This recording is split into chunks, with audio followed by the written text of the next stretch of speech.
Hey guys, Verbal95, recording live from the Local County Prison Cell. I'm a little upset because not only is this my third time recording this video, but I'm also sick of, or I'm just sick in general, actually, so I sound kind of bad, but also these are not two, these characters I'm gonna put against each other are not from two series I enjoy, so, that's great too. So this is gonna be Adam Taurus from Ruby, and Amon from Korra. And just a quick heads up, anyone who's expecting me or looking forward to me bitching about Ruby for the next 5 minutes, I promise myself I'm not going to do that, especially with Adam, because, ooh, do I have some things I could say. Yeah, so, if you wanted that, or if you thought that, expected that, I'm sorry, and or you're welcome.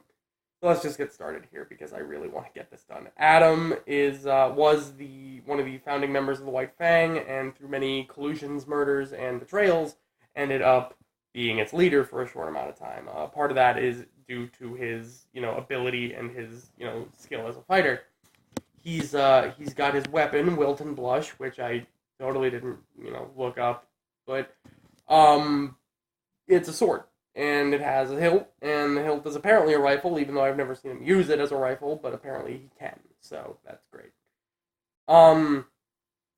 He's been able to take down multiple, other white, faunists that were, fighting against him. He's able to, invade a dust warehouse with it. He was able to take down a train of robots with it, and part of that is not only due to his, heightened faunus abilities, such as speed, strength, reflexes, balance, ability to see in the dark, and all of that, but also his just skill as a swordsman, and his semblance probably had something to do with it. His semblance is the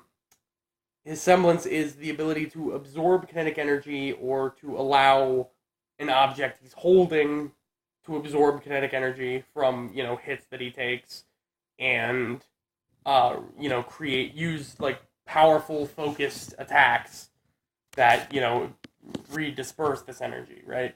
So, for instance, he's blocked bullets before with his sword, and then took the kinetic force from the bullets and just used it all to, create a very powerful swing. It's a lot like Yang's semblance, but instead of increasing his own physical strength by taking the hit directly, he just stores the power up temporarily and is able to, use it with his sword and all of that. So because of this, he was able to take the White Fang from just a, semi-peaceful resistance / equality movement to making it a straight-up terrorist organization that just murdered and stole and terrorized. So, yeah. Very strong opponent, but the same as can be said and is going to be said about his opponent, Amon. So Amon is one of two brothers who was able to basically overthrow a government through terrorism and through the Equalist movement, which was, a group of individuals who were, meant to stop the natural advantage, or, equalize the natural advantage that benders had against non-benders. Right? So he would do this by removing people's bending. He would do this by, attacking professional benders, doing things like this just to try to show and, gain more reach, show his power and gain more reach, in the problem with that is he is a bender. He is a waterbender, in fact, though we never really see him waterbend that much. But we do, however, see him use a form of waterbending known as bloodbending. Now, bloodbending is the ability to manipulate a person's blood to make it, speed down, fasten or slow down its movement, to cripple, torture, or injure them, being able to force their body to move on its own, or move against their will, I should say, and also the ability to just lift them in the air and just throw them, because, that's, why not? Now, generally, bloodbending is a skill reserved for, special waterbenders during a full moon, but he and his family line apparently can just do it whenever, so that's cool. And he's also mastered a rare form of bending, not an elemental form of bending, but something known as psychic bending, which is the ability to bend using just sheer willpower without the need for, fluid motion and movement that you usually require to, flow your chi. So he's able to just stand still and do this, whereas you see most people in Avatar have to, move and everything. Um, and then he also has developed, a method that replicates energy bending and chi blocking, but Adam doesn't really have chi, so I don't really think it's gonna matter. Um, so yeah, and he's also himself a masterful martial artist, to the point where he's taken on several armed guards barehanded, um, things like that. Now, who do I think is going to win? I think Amon has this very easily, very safely. For the sake of a fight, I think they would have Adam, be able to use his abilities and, get hits in. It wouldn't be like a Toph Gara thing where they just, fucking cuck one of the characters out and say, like, you didn't land a single blow. Um, but yeah,